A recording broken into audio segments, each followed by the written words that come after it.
सहना भवतु सहनौ भुनक्तु सह वीर्यं करवावहै तेजस्विनावधीतमस्तु मा विद्विषावहै। ओम शांति शांति शांति।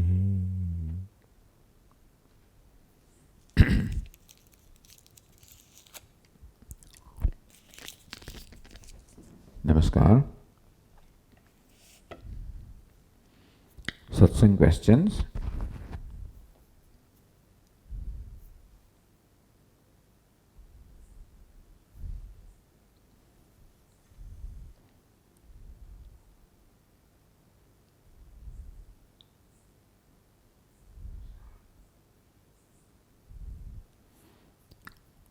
I am unclear on how Bhutapurva Gatya is basis for calling the deep sleeper Prajna.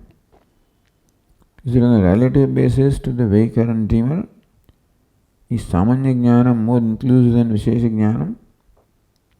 Or if we say he has potential to know everything in waking and dream and hence Bhutapurva Gatya, then doesn't it contradict the need to state Na Kanchana Kamam Kamate etc.? Because all three are essentially ignorant.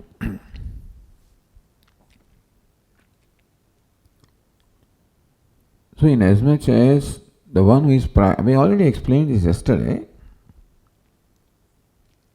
The one who is prajna now in the deep sleep, Bhutapurva Gatya, was waker earlier and he knew whatever was in waking state. He was a dreamer and knew what was in the dream state. Now though that knowledge is not lost, it remains in the form of samskaras. In the deep sleep state also, it's causal state. So there is a cause in which the effect merges. So even though the knowledge of the waking dream is not manifest in the deep sleep state, it is nevertheless there in samskara form.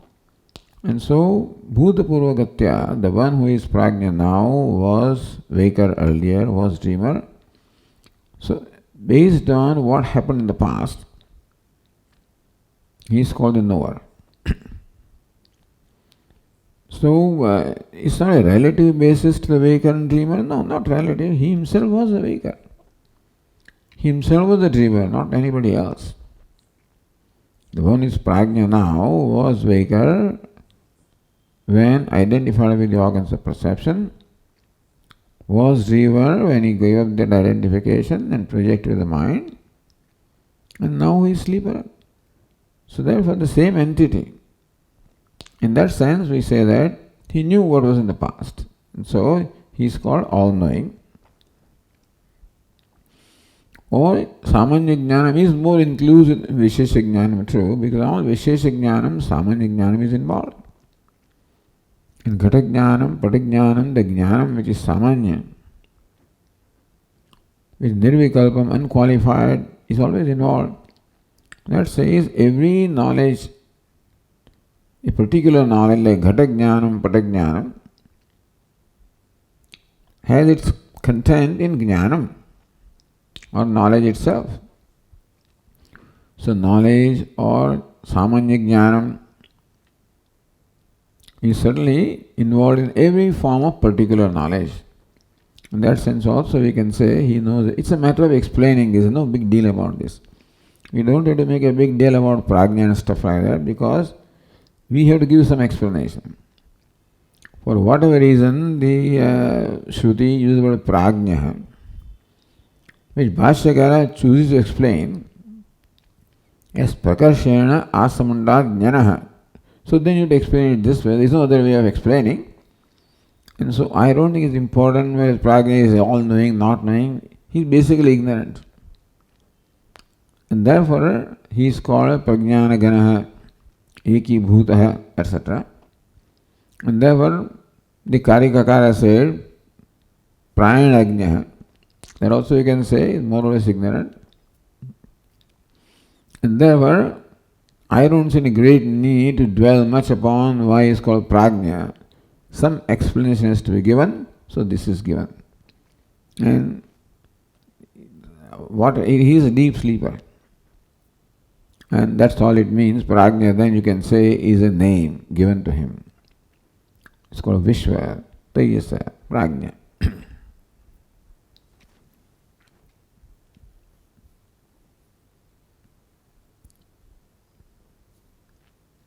If we say that he has potential to know everything in waking and dream and hence Bhuta Purvagatya, then doesn't it contradict the need to say Na Kanchana Kamam Kamayate? Yes, all three are essentially ignorant, all right. But the nature of manifestation of ignorance is different in three states.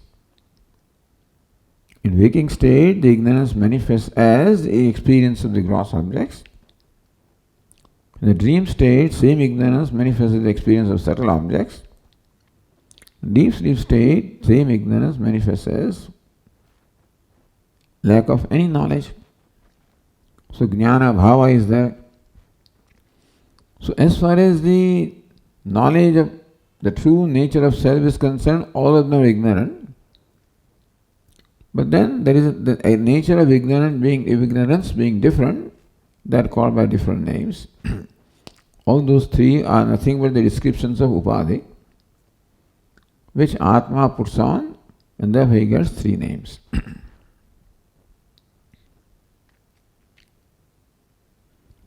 Second question, the oneness of individual and cosmic self for first and second quarter was assumed in each of the respective mantras 3 and 4. For mantra 5 for the third quarter was dedicated to the individual sleeper, elaborate with its own adjectives, and mantra 6 continued at cosmic sleeper level, serving to prove oneness between the two. I am at a loss to understand why this approach was chosen for the third quarter. I feel there is a gap in my understanding. Well, understand that we are leading to Turiya. Vishwa leads to Tejasa, leads to Prajna, Prajna leads to Turiya. Then there is a step in between Ishvara. Prajna leads to Ishvara, Ishvara leads to Turiya. And therefore the in-between step of Ishvara has been given here. So as to give clarity of what is also the Sopadika nature or nature of Turiya with Upadhi called Ishvara is also beautifully described here. And therefore you keep when you contemplate upon nature of Ishvara, then it is closest to the nature of Turiya. Because Ishvara has this cosmic Upadhi, and when that Upadhi is dropped, what remains is Turiya. So that's the reason why Ishvara is brought in here between Prajna and Turiya.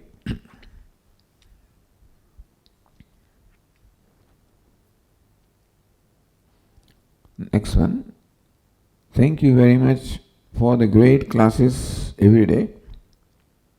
I'm enjoying every single class, even though sometimes it is not easy to swallow at once.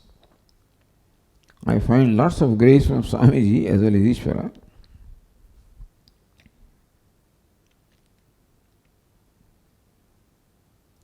My questions are following.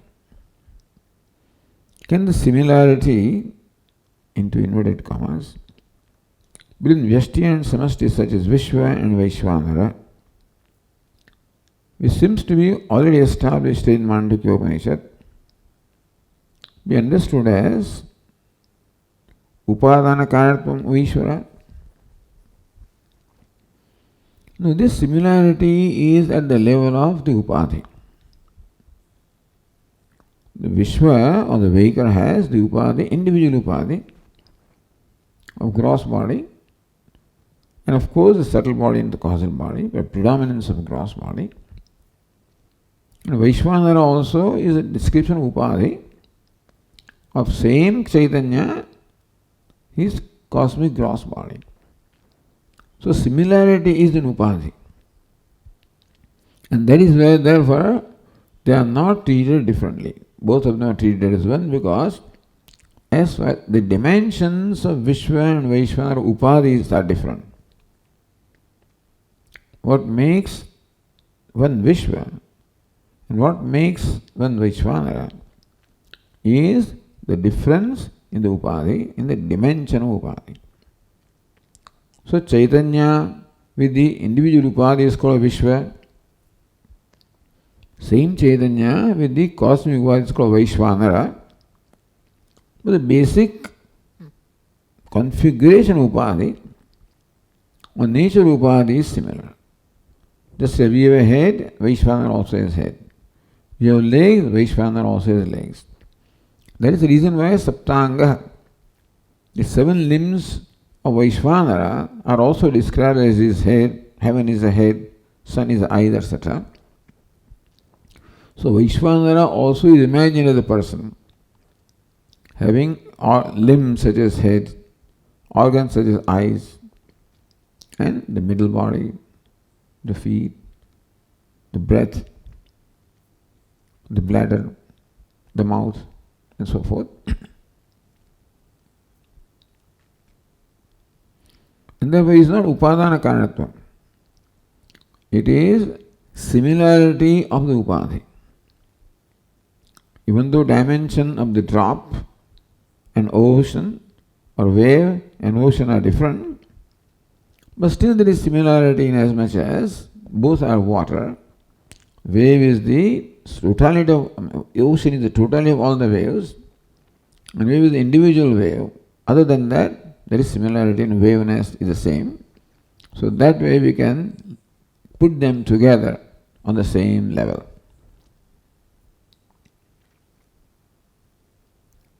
Second, it might be wrong, but is it correct that the nimitta karanatva of Ishvara is indicated in the equation between Turiya and Atma, myself? Since Turiya, which is adhisthana of Tripada, is nothing but consciousness Atma, or such a way of thinking itself is not correct.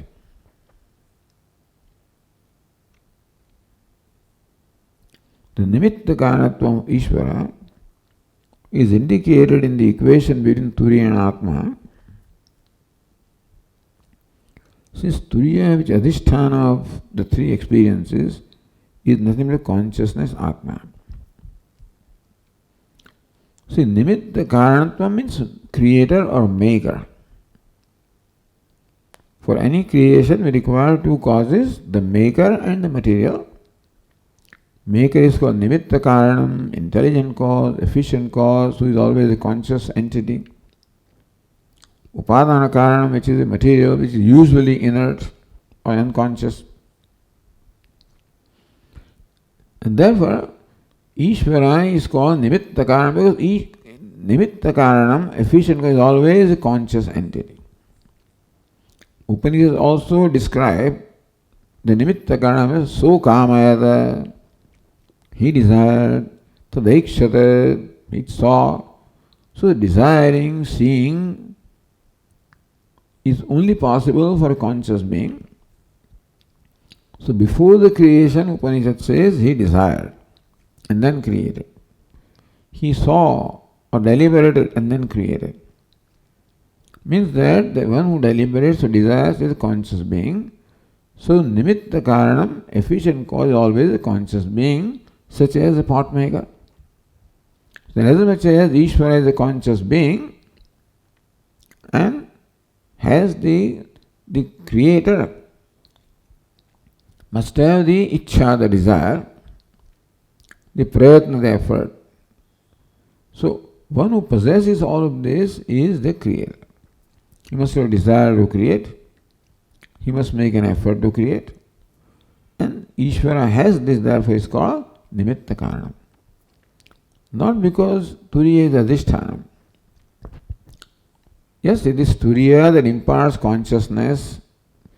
Ishvara is nothing but Turiya with this costume of Maya. But Ishvara is called the nimitta karanam because he is conscious being who is a creator, who has the ichcha, the desire, with the prayatna, the effort. So that is the way of thinking about the nimitta karanatvam. Can the Mahavakya be established by only by abhinna nimitta upadana karanatvam of Ishvara? Mahavakya is established by even giving up the karanatvam. That Turiya or Brahman or Adhishthanam, the consciousness, it is devoid of the ideas of Karya Karana or cause and effect. The Karya Karanatvam, the cause and effect aspects are in the first three padas, the waker, dreamer, deep sleeper. And Turiya is that which transcends or which is devoid of the ideas. It is beyond the ideas of cause and effect, devoid of the ideas of cause and effect. So therefore, even Karanatvam is not there. In Turiya or Brahman or consciousness, even the idea of causality is not there. Causality makes him Ishvara, but even the causality is not there. Then it is Brahman. And so it is not because of abhinna nimitta upadana karanatvam that the equation is there. In fact, when karanatvam is given up from Ishvara and karyatvam is given up from jiva. So one description of Ishvara is karanapadir Ishvara, karyopadiram jiva. Jiva is the one whose upadi, which is called karya or the effect, product. Ishvara is the one whose upadi called karana, the cause. So cause and effect, both of them are given up. Then we have the nirupadika, one that is devoid of the idea of upadi or any conditioning. So unconditional consciousness. So ultimately jiva's nature is unconditional consciousness. The conditioning of karya is only in upadi. So also Ishvara is unconditional consciousness when karanatvam goes away. And that is where the equation is, that in the consciousness which is free from the idea of cause and effect. Therefore, the abhinna nimitta upadana karanatvam, that causality also has to be dropped. Then we have the Chaitanya which is adhishthanam of that causality also.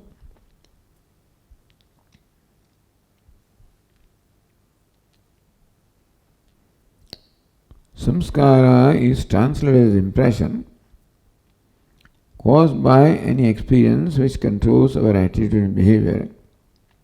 Is that correct understanding? So samskara is impression, and that impression manifests as a thought, and the thought manifests then as our response, whatever we do with that thought. So samskara or impression is the subtle aspect of a thought. So whatever thought arises in our mind must have reason to arise. And a given thought is, and the thought that arises in mind also can always be connected with some past experience. We may or may not remember that, but all my thoughts have their basis in my past experiences, or whatever I perceived through my sense organs, whatever I have known through sense organs and mind. So samskara can be said to be the subtle state of a thought. Although sometimes samskara also is called vasana, tendency. So when a samskara builds up, samskara is one impression arising from an experience. If that experience is repeated, that samskara also becomes deeper and deeper and causes as a channel, so that the mind automatically flows through that channel without our effort. So that is called a reaction. So samskara builds up into a vasana reaction, and that is when we are controlled. A samskara only creates a thought which need not control us. But when that thought is in the form of a reaction, because samskara has become very strong, creates also a thought which is also very strong or a reaction, then we are controlled. So we are controlled by what is called vasana or tendency or a pattern which is created in our mind on account of these samskaras being repeated. Just one experience creating one samskara doesn't create a pattern. So that thought may come, it may not be, it may come and go away. But if that experience is something very deep or repeated, then that samskara also becomes deeper, becomes like a pattern, like a groove. That's where the thoughts flow, or a channel. So just samskara is just an impression which causes a thought. And that need not control us. They said when that samskara builds up into a pattern, into a channel, then the thoughts flow through that channel without our effort. So that is when things happen and not done. Meaning anger happens, any reaction happens, in which I don't have any doership. I don't have any free will. So that is called vasana, and vasana is the build-up of samskaras, and samskara is an impression created from an experience.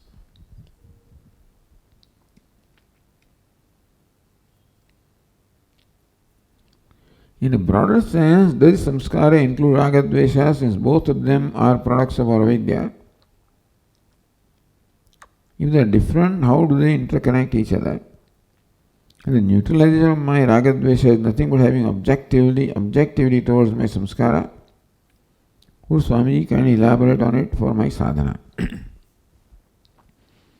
So raga dveshas are a result of built-up samskara.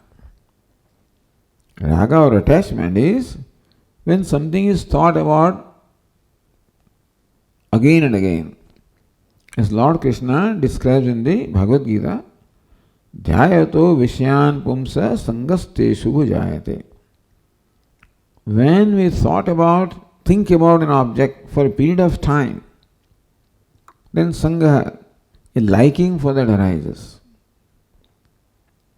Sangat Sanjayate Kamaha. That liking becomes attachment becomes desire becomes craving, and that's how it's all built up. One thought doesn't create attachment. One thought doesn't create liking. When the same thought is repeated, a build-up of thought becomes like or dislike, raga or dvesha, and then that creates desire. So raga dveshas are a result of a build-up of certain kind of thought. And both are a result of aviveka, superimposition. So attachment happens when I look upon something as a source of happiness, a source of security. Now that is my personal or subjective view about something, that this is an object of this is the means of happiness, source of happiness, source of security. This is my personal perception about that thing or being. Because what I look upon as source of happiness, someone else may not. So we call it subjective projection, Jiva Srishti. But this is our tendency. Because since I do not feel happy from within myself, the mind is always in search of happiness. And therefore it projects happiness upon something and says that this is the source of happiness. Either from past experience, from what it has heard, from what it has seen, from what it remembers from experience. One of these could be the reasons why the mind concludes that this is the source of happiness. Then there is attachment for that. Or contrarily, this is the source of unhappiness or sorrow, then there is aversion for that. So attachment and aversions are the results of projection or superimposition of my mind upon a given thing or being. Therefore, aviveka is what causes raga or dvesha, attachment, never viveka. Seeing thing for what it is. It will resolve that raga dvesha. So what is viveka? Why do I look upon this as an object of happiness? Does it contain happiness? If it contains happiness, then everybody should get happiness from that. But that is not so. So happiness is not the quality of something. That means that I am superimposing happiness upon something or some being, which is only my personal projection. It is not the attribute of that thing that it contains happiness. It is I who perceive it or superimpose upon that. So this is how when I recognize the attachment to something is because I look upon that as an object of happiness or security or well-being or gives me comfort. That is my personal projection and not a reality about that object. When I see that fact, when I see that this attachment is a result of my projection, then that's aviveka. By viveka, then I can resolve it. So raga and dvesha, both of them are the results of aviveka. Seeing what is not there. Projecting something which it doesn't contain. And so seeing what is, by viveka, we resolve the raga dvesha. So this is the ideal way of resolving raga dveshas. Of course, another method, like Vedanta suggests, Viveka Chudamani says, Virajya Vishayavrata Dosha Drishtya Muhurmuhu. When the mind desires something because of an attachment for that, how do we free the mind from that desire? Dosha Drishtya Muhurmuhu. Let me make the mind see the dosha or the defect involved in acquiring and experiencing that object, even if that object supposedly contains happiness. So, if you first say that happiness is a projection of my mind, then it's done. If that doesn't work, then it's all right, even if it possesses happiness. What is the price I have to pay for experiencing that happiness? Lord Krishna says, Ye samsparshaya bhogaha dukkhayonaya. The pleasure, happiness or pleasure that comes by the contact of sense organ, sense object, is nothing but a source of pain or sorrow. Because in acquiring that object, pain is involved. In retaining the object, pain is involved. When we are enjoying the object, I think I am experiencing happiness. At the back of my mind, I know that the happiness I am experiencing is not adequate. It could be better. Also, in the back of my mind, I know that this is only temporary, it is going to go away. And when there is separation of happiness, again there is pain. So that way, if we make our mind see the price that the mind is paying for experiencing the so-called happiness, then also the mind will be turned away from that. So these are the methods. Pratipaksha bhavana, this is called Pratipaksha bhavana. Earlier it's called Viveka. That's how we make our mind free from raga and dvesha. Also, if there is a dvesha for somebody, if I hate something, then Pratipaksha bhavana is because I see some kind of a blemish in that entity, that's why I dislike it. I make my mind see that even though blemish is there, there are many good things also there. May my mind see all the aspects of an entity. Raga, attachment, arises because I see only partially, only one aspect. I see only benefit or advantage there and not the disadvantage. The dvesha arises because I see only it as a cause of pain or unhappiness. When I make my mind see all aspects of a thing, then raga or dvesha will be neutralized. So these are the different ways of neutralizing raga dveshas. And of course, Karma Yoga is a way of slowly exhausting raga dveshas. Because usually when you perform an action, it is prompted by either attachment or aversion. That's why Lord Krishna teaches that when you perform an action as an act of worship, or Puja Swamiji as a contributor. In contributor there is no raga or dvesha. In act of worship also no raga dvesha. So thus every action becomes an opportunity to recognize in our mind what raga dveshas are there, because our mind being a utilitarian entity, whenever I am about to do something, it asks the question, what is in it for me? What do I stand to gain? What do I stand to lose? And then I make my mind say, hey, give up your self-centeredness. Then act in the spirit of worship, in the spirit of contribution. So this selfishness is neutralized by the attitude of worship or attitude of contribution. So these are some of the ways of neutralizing raga dveshas.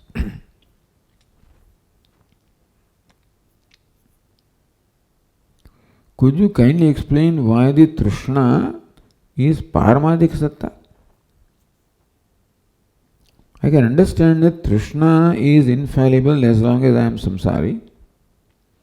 So Swami's intention was that if we miss our true nature, our Trishna is absolute reality. We have to ask questions again and again. I do not remember, I don't think that we said that Trishna is Paramadika Satta. No. Trishna is not Trishna means craving. Trishna means a strong desire. And a strong desire arises from a sense of inadequacy. It shows a need on my part. When I see I am a needy person, I am not adequate as I am, so then the neediness creates a desire, and the desire builds up into craving. So the Trishna does not have Paramadik Satta, it is a Vyavaharik Satta. It is a part of Vyavahara only. And that's the reason why we can give it up. Paramadik thing can never be given up, can never be negated, but desire can be negated. If you fulfill the desire, then also it goes away, but that's not the way to get rid of it. As you say, desire, we inquire. When a desire arises in the mind, then ask, O mind, what do you seek to accomplish by fulfilling this desire? Want to be happy? But that's your nature. So we bring in Vedanta when a desire arises in the mind and make the mind see that this desire is a futile thing, because when you fulfill that desire, the desire is not going to go away, it's going to come back stronger than before. So thus, understanding nature of desire, we can work with it and neutralize it. But no, Trishna is not Paramadik Satta. And therefore I think the subsequent remarks, Swamiji's intention was that if we miss our true nature, our Trishna is absolute reality. No. Maybe you should listen to that part again, and perhaps bring to my attention. If you thought that I said Trishna is Paramadik Satta, bring to my attention, it's not likely that that can be so. That Trishna can be said to be Paramadik Satta.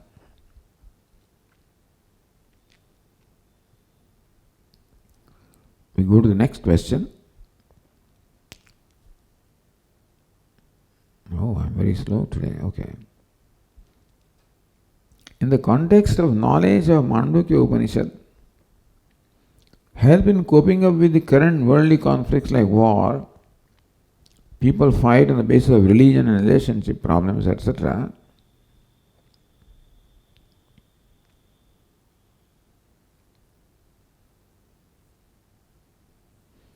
Is a question that can this knowledge of Mandukya Upanishad help in coping up with the current worldly conflicts like war, people fight, etc. on religion, relationship? Yes, very much. Pandukya Upanishad basically says that there is Abheda, non-duality. There is no second thing.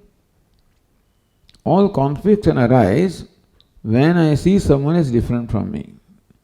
Upanishad says, Dvitiyadvai bhayam bhavati.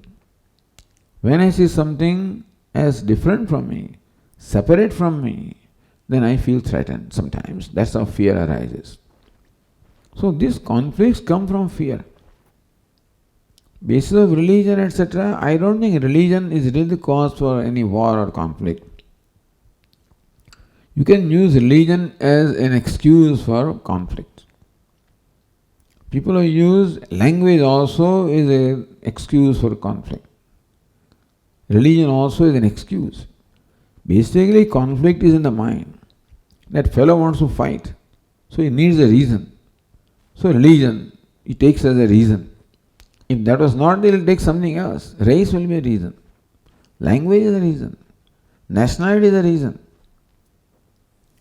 Poverty is a reason. Like any number of reasons are there in the world which they say are the reasons for fighting. They are not. This conflict is in the mind. And mind wants some justification for expressing that conflict. Therefore, any religion given language, nationality, race, none of them have to become any reason for fighting or conflict. Because basically, the difference is only in the costume. Whether it is race, religion, whatever it is, what's the difference between one religion and other religion? It's in the costume.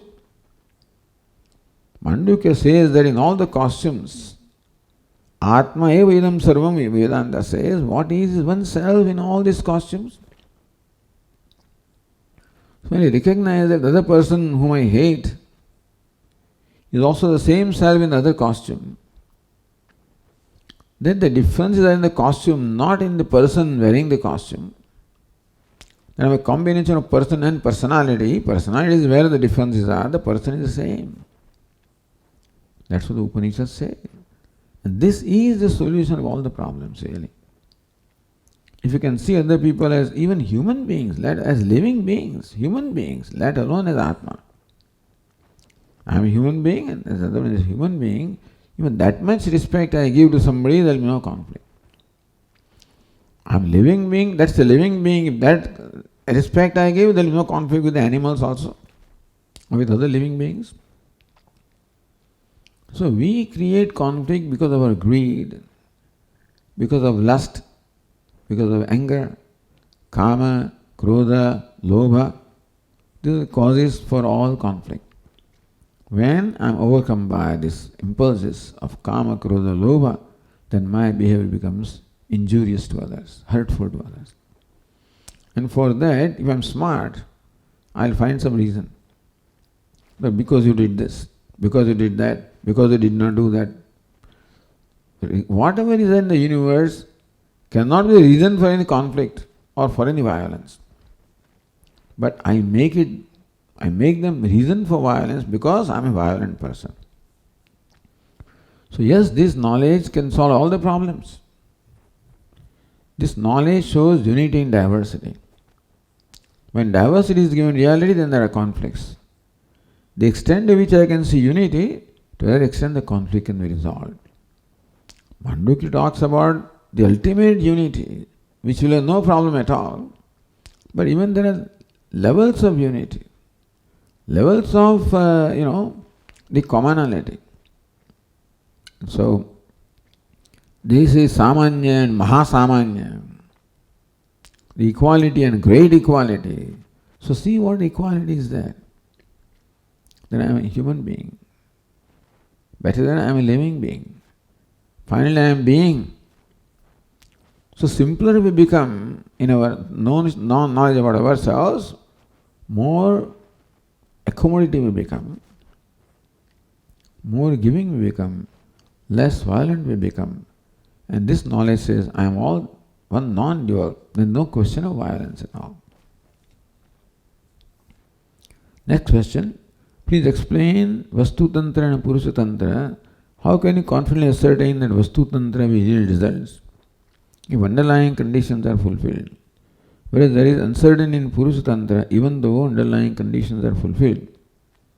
Please assimilate this with a couple of examples.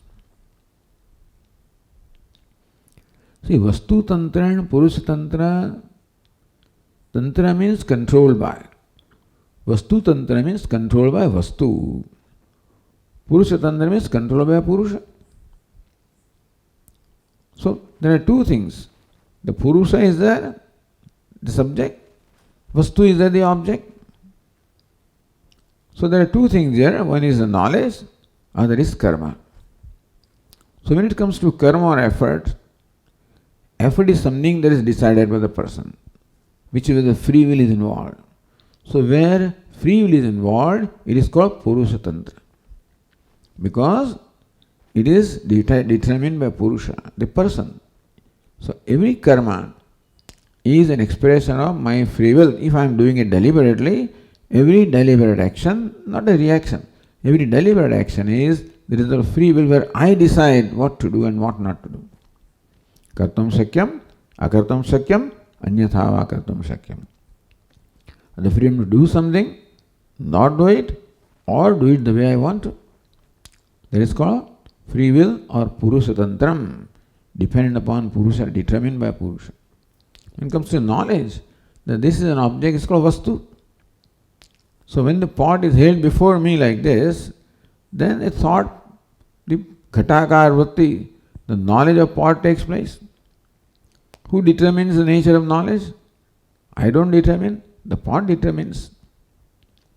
The pot determines the ghatakar vritti takes place in my mind, the pot cognition takes place in mind, that cognition is called knowledge. So knowledge is determined, cognition is determined by the object, the cognition is called Vastu Tantra. That's about all. I don't know what other things are added here. What will results and underlying conditions, etc. There is nothing here. This is a simple thing. That karma is Purusha Tantram, jnana is Vastu Tantram. Very important. That karma we have to do. In jnana we have to submit. Knowledge can take place when I submit myself. When my free will is given up, that's when knowledge takes place. When free will is exercised, karma takes place. That is the reason why karma is given up for knowledge. The reason why we say that sarva karma tyaga or sannyasa, ultimately it means that giving up your free will. Then the knowledge takes place. So as long as free will is maintained, so long knowledge doesn't take place. You drop the free will, knowledge takes place. So that is the purpose of this understanding. When Bhed Buddhi goes off, Kartrutva, Bhoktrutva, Pramatrutva, all will cease to exist, we experience Nirvikalpa. If so, then who is Karta, Manta, Bhokta? What happens to him before knowledge and after knowledge is realized? Knowledge makes me realize that this Karta, Bhokta, Manta, all of these are nothing, are mithya. Karta is also a result of my identifying with the role of organs of action. Bhokta is a result of my identifying with the organs of perception. Pramata is the role because of identification with buddhi. So all these notions about me arise on account of identifications. Notions are given up, then I see myself as I am. And so, what happens to him before knowledge? Before knowledge there is ignorance, so then I am karta, bhokta, pramata. After knowledge I see the fallacy or mithyatva of karta, bhokta. Then if karta, bhokta, pramata is there, it is no reality. It is like an actor. A wise person has no real kartrutvam, bhoktrutvam. The working kartrutvam is there, so that he can perform his function like an actor. He acts as a beggar, but there is no beggarliness in him. So real beggar and actor acting as a beggar. A real beggar is real beggar. Or if an actor, because of intoxication, thinks that I am a beggar, because the costume is beggar, then he is as though beggar. Then it's karta, bhokta, pramada. Realize that I am an actor. Then karta bhokta. Even though costume of beggar remains, even though he acts as a beggar, there is no real beggarness. So in wise person, there is no real kartritva, bhoktrutva, pramatritva.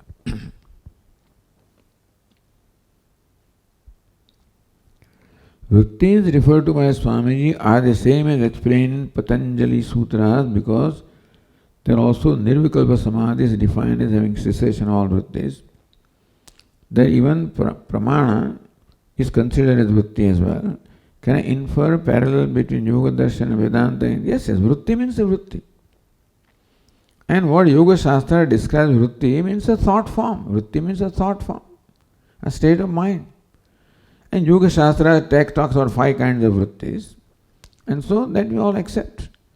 So Vedanta accepts all the useful things from all other darshanas. And therefore vrittis as described in Yoga Shastra are quite acceptable to Vedanta also.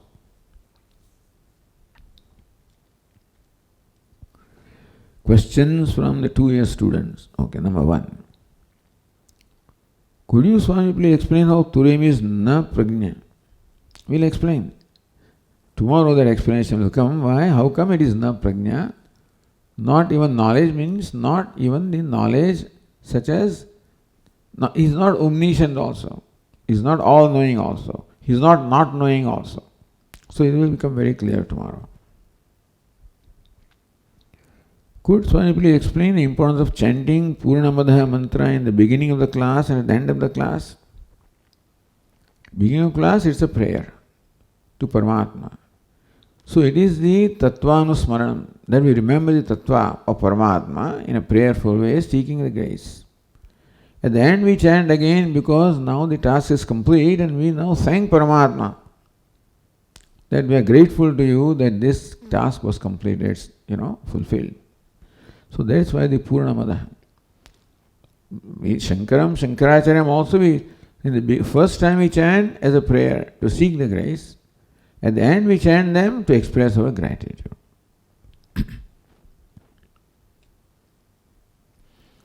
So could I understand how can Ishvara have raga and dvesha if it's only a nimitta karana? See, if Ishvara is creator, our question is, how come he has created this universe with so many disparities? Some is rich, one is poor, one is happy, unhappy. All these disparities are there. So why Ishvara made this fellow unhappy? Why poor? Why suffering? Does it not show his cruelty? And why is made this person happy and all comfortable? Does it not show partiality? So thus when we observe the universe, we find these totally contradictory things existing. But one sees that the Creator must be very cruel to make this person suffer like this, and must be partial to make this person happy. So he must have dvesha, aversion for this, hatred for this person. Must have partiality, liking for this one. So when we look at the universe and see this suffering, we feel that the Creator must have dvesha. When we see also some people are happy and privileged, then we feel that there must be partiality there. Therefore, this shows raga dvesha of the Creator. So that's how, if Ishvara is only creator, he has created. As other traditions would say, what is the basis of his creation? Is it fancy that he has created like this? Those traditions don't even accept karma. Our explanation is that Ishvara does not have raga dvesha because he gives me what is due to me because of my karma. So Ishvara creates the universe all right, but not in a fanciful way. Ishvara takes into account the karma of all the beings and creates the universe so that the beings, the jivas, have the opportunity to fulfill their karma. And therefore, he is creator all right, but not a fanciful creator. He is a creator who takes into account. He is a creator who is fair, not unfair or fanciful. But if we take him only as a creator and judge him by what the creation is, then the judgment or then our response is going to be, why has he done this? So this is question that people in other traditions ask, why is God created like this? He says, God created. Then say, God loves you. How will you say he loves me? But here we say karma. Even that may not be a very satisfactory explanation really. If we accept Ishvara only as a creator, and we say that the explanation is because of my karma I am what I am, so I am what I am because of my karma, then the question is, who is controlling? Is Ishvara, you call Ishvara the ruler, or karma is the ruler? So that question also comes. So ideal answer is that it is non-dual. The Bheda, the duality apparent Ishvara and Jiva, or ruler and ruled, is only apparent. There is no ruler-rule duality. The ruled also is nothing but the ruler. One alone is ruler, and ruled also is the same actor in different costumes, and therefore then there is no problem at all. You cannot, when I do this is not punishing myself. When I do myself, it's not favoring myself. In self there is no favoring and no punishing, no raga dvesha, no vaishamya, no righunya. So Vedanti answer is the upadana nimitta karanatvam, and therefore this question of does not come.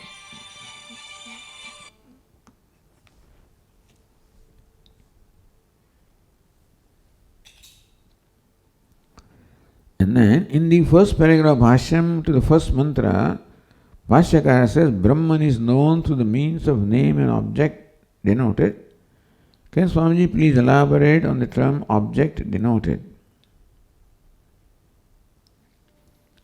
In the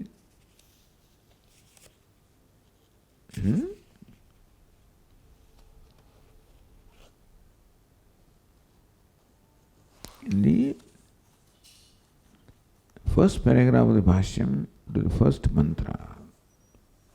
Let us see.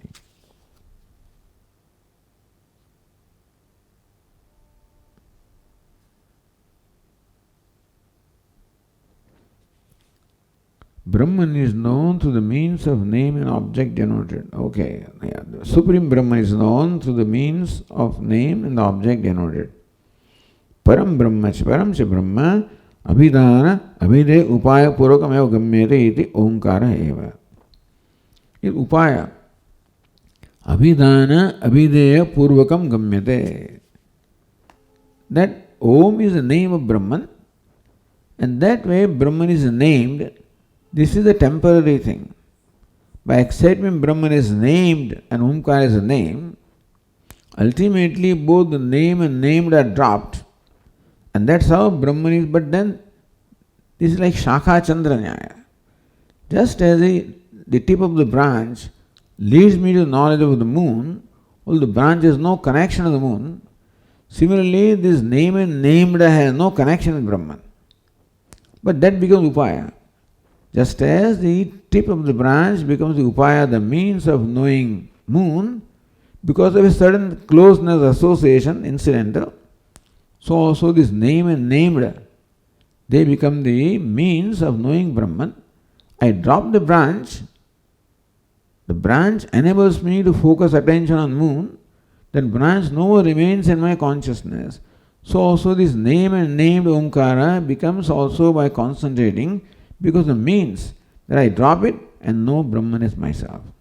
So that way the Abhidhana Abhidaya become the means of knowing Brahman. Since object denoted is Brahman, since we are aware of sleep after the occurrence, where is the sleep registered?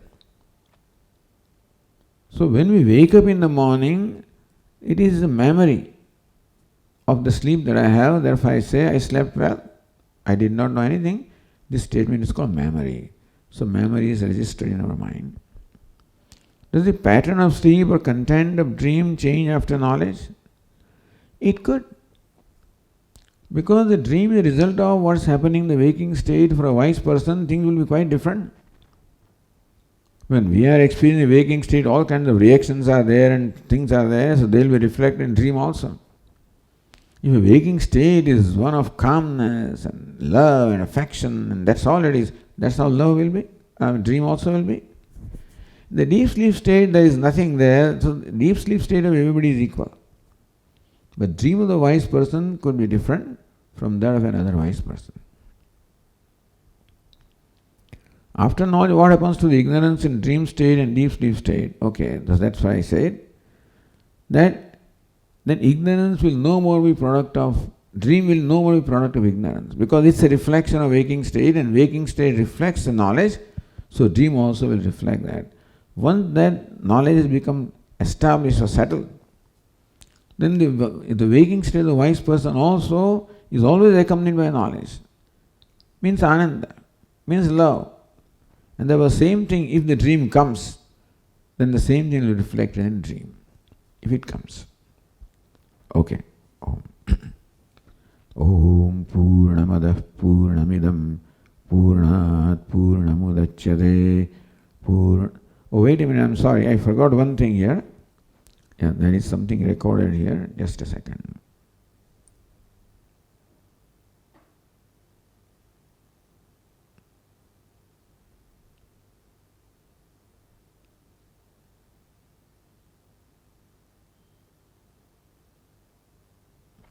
Yes, here is an audio recording. If the teaching is to Turiya, then who gets the moksha? I hope the question is clear.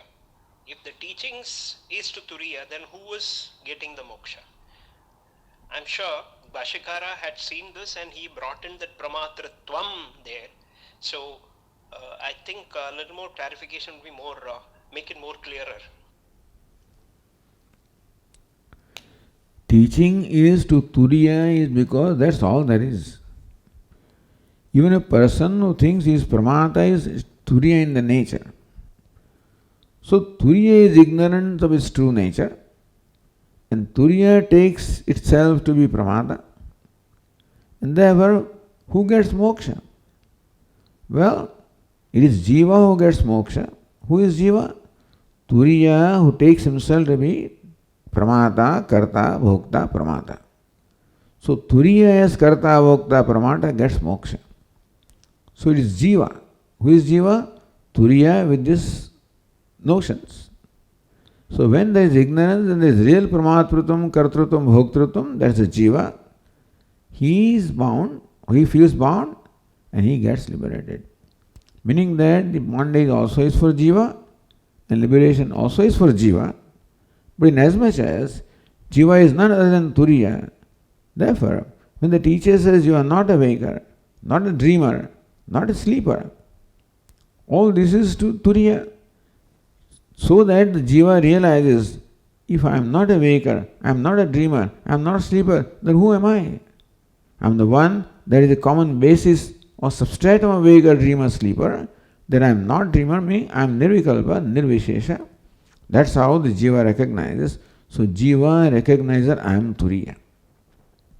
And so the Jiva who thought that I am a Pramata is bound, and Jiva who knows that I am Turiya is liberated. So you can say Turiya knows itself as Turiya, if you want to say that. But in Turiya there is no bondage or liberation. In Jiva there is bondage and liberation. And Jiva is nothing but Turiya in a given name and form. First identified as name and form, so he thinks I am a waker dreamer, and then free from the identification. So therefore the bondage and liberation both belong only to this Vyavaharika Satta. There is no bondage liberation as Turiya is concerned, but it is in Jiva. But ultimately Jiva is Turiya, therefore Jiva as Turiya is being addressed. That you are not a waker, you are not a dreamer, you are not a sleeper. That you are Turiya. In that sense we say that is Turiya who is addressed. Because if somebody else is addressed and Turiya is different from that, none of this teaching will work. So many questions arose. How can I negating think that you can get knowledge? Certainly not. If Turiya is different from me, negation will not give that knowledge. I am Turiya and I think that I am a waker dreamer. That is why these things are negated. That's when I get the knowledge that I am Turiya. And so you can say Jiva is bound and Jiva is liberated. That is a Vyavaharik expression of Turiya. In the real sense, the jiva is also turiya, and therefore where there is no bondage and liberation. If there is bondage, then there is liberation. In turiya, there is no bondage or liberation. In jiva, there is bondage or liberation, so that is where the vyavahara of bondage and liberation is. But when the teacher addresses the jiva, he does not address him when he says, "You are Brahman." He is not jiva who said is Brahman. Jiva, who really is Brahman, is told that is Brahman. So jiva sees that in reality I am Brahman or Turiya. Oh. Om Purnamadah Purnamidam Purnat Purnamudachyate Purnasya Purnamadaya Purnameva Vashishyate. Om Shanti Shanti Shanti. Hari Om. Shri Gurubhyo Namaha. Hari Om.